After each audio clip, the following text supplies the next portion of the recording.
You're joining us now, Colorado Rising Action. Lindsey, how are you today? Welcome back.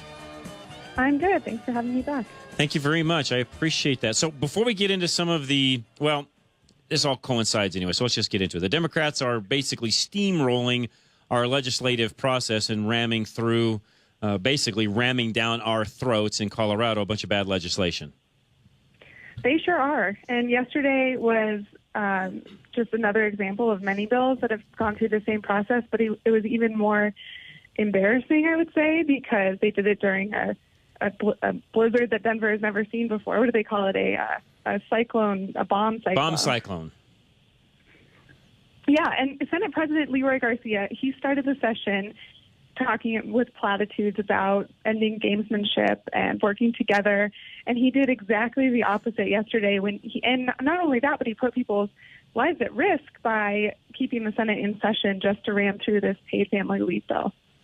So basically, they are running now down through our throats this paid family leave, which for me as an employer means I just now have to add one more thing to pay. Yeah, but it's more than that. It's a tax on everybody that not everybody is going to use, and it is a tax. In Colorado, that means it needs to go on the ballot.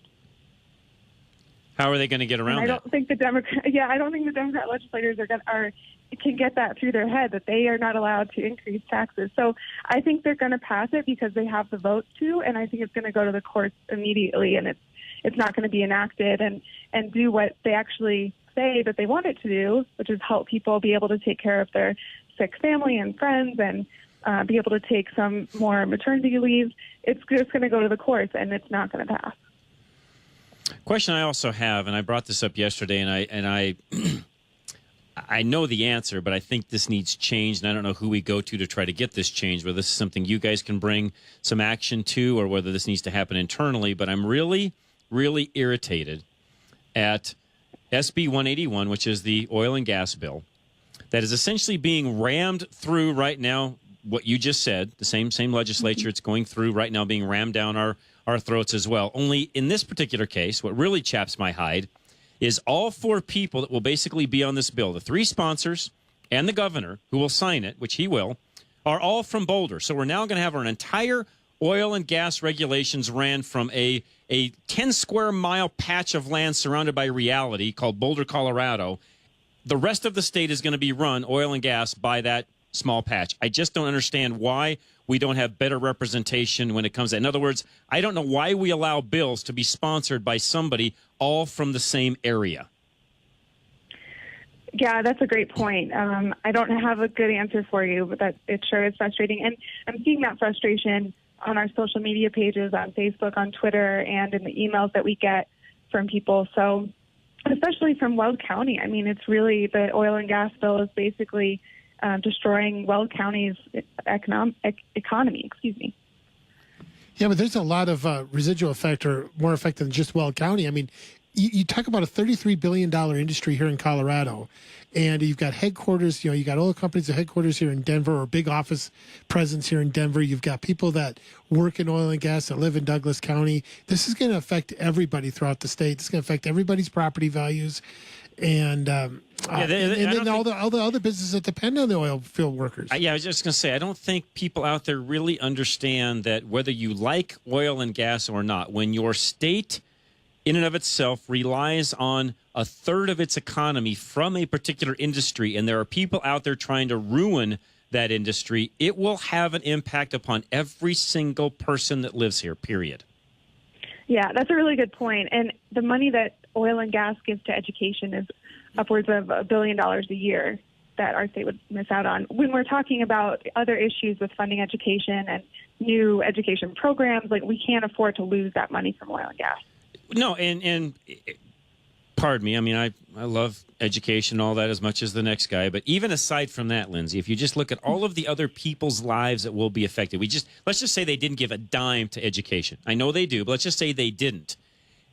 It doesn't matter. The rest of what they do for the state when it comes to providing jobs and what they do for economies up and down, not just the Front Range, but our entire state. There are some small towns that literally rely heavily upon what gas and oil do. There's 1,100 businesses across the state that are a part of oil and gas, the oil and gas supply here in Colorado. I mean, it just can keep running down the line of the things that happen. By the way, 70 of those companies are in Grand Junction. You think somebody's going to take a hit? Yeah, it'll be Grand Junction, big time. Which, by the way, they have been through boom and bust so many times it's ridiculous. You'd think for once as a state we could help them boom. Yeah, absolutely. That's a really good point. And the point about the Democrats having such a big majority in the legislature is that we know that they can pass anything they want to. But the point is that the arrogance of the fact that they don't even pretend to listen to the minority party or the public is really pretty disgusting. I can't deny that. So I talked about this last week to a large extent. I'm going to continue to talk about it. There's already some recall movements in play to get rid of some of the Democrats that are so blatantly disregarding even their constituents. Is that something that has any kind of teeth to it? I'm not sure that the recall, that's going to work this time around.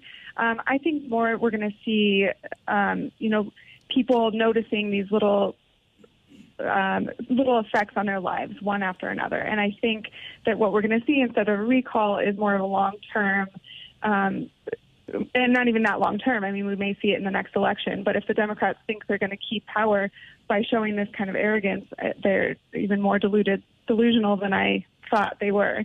But we've seen each of these overreaches, from the national popular vote, red flag, death penalty.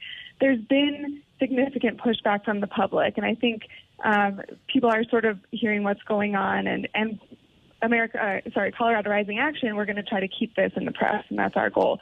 Things like for the national popular vote, there's a signature gathering effort to get that on the ballot. With the red flag, there are over a dozen counties that are doing the Second Amendment sanctuary cities, passing that kind of legislation locally. And then death penalty, they got, and oil and gas and paid family leave, they've gotten pushback from their own party and from the Denver Post, the Aurora Sentinel, about how they're abusing the process.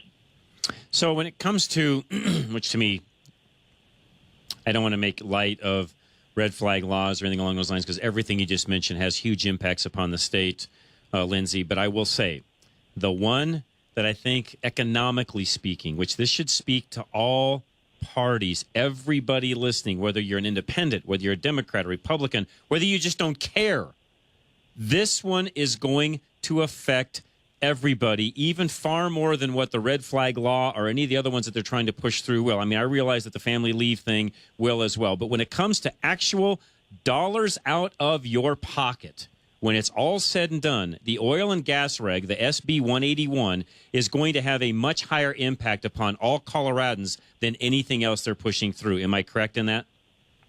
Yeah, I'd say that's right. And what we can do as voters in that case, we can't really stop it from going through and getting signed by the governor, but we can get something back on the ballot to overthrow this legislation. Yeah.